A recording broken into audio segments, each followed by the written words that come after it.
Naiisip ang Highway Patrol Group na pagbabago sa panukalang 3-digit number coding. Wala nang coding kapag Sabado. Pero lalabas namang ilang motorista ang mas dehado. Nakatutok si Steve Dailisan.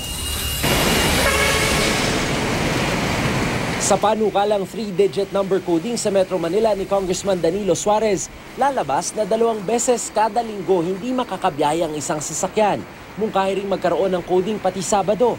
Sa pagtalakay kanina ng House Committee on Metro Manila Development, may mga mungkahing pagbabago sa naunang panukala, ang PNP Highway Patrol Group.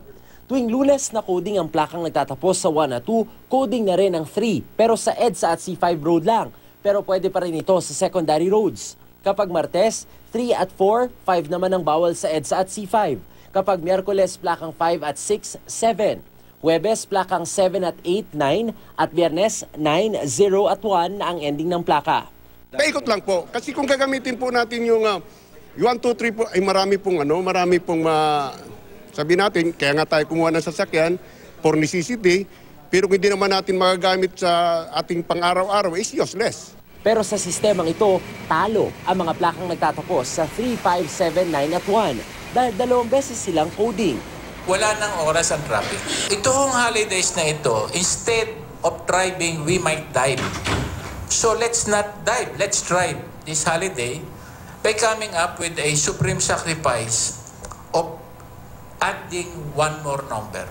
Sabi ng MMDA, 30% ng sasakyan ang mababawas kung aaprubahan ito ng Metro Manila Council na magpupulong bukas. Target itong maipatupad sa unang linggo ng Disyembre. Napakalapit na ho ng Pasko so that's one consideration. Kaya ba natin i-inform yung public given the short period of time? Exempted daw mga pampublikong sasakyan para may masakyan pa rin ang mga motoristang coding. Pero umaalma ang Automobile Association of the Philippines. It's doing more harm than good. Kung meron ba tayong maayos na public transport system, pwede mong sabihin niya ngayon sa publiko na okay, may mga sasakyan, huwag na kayong gumamit sa sasakyan dahil meron tayong public utility na maaasahan. Yun nga ang wala Sa datos ng MMDA mula Enero hanggang Oktubre ngayong taon, aabot na sa halos 17,000 motorista na huling lumabag sa number coding scheme.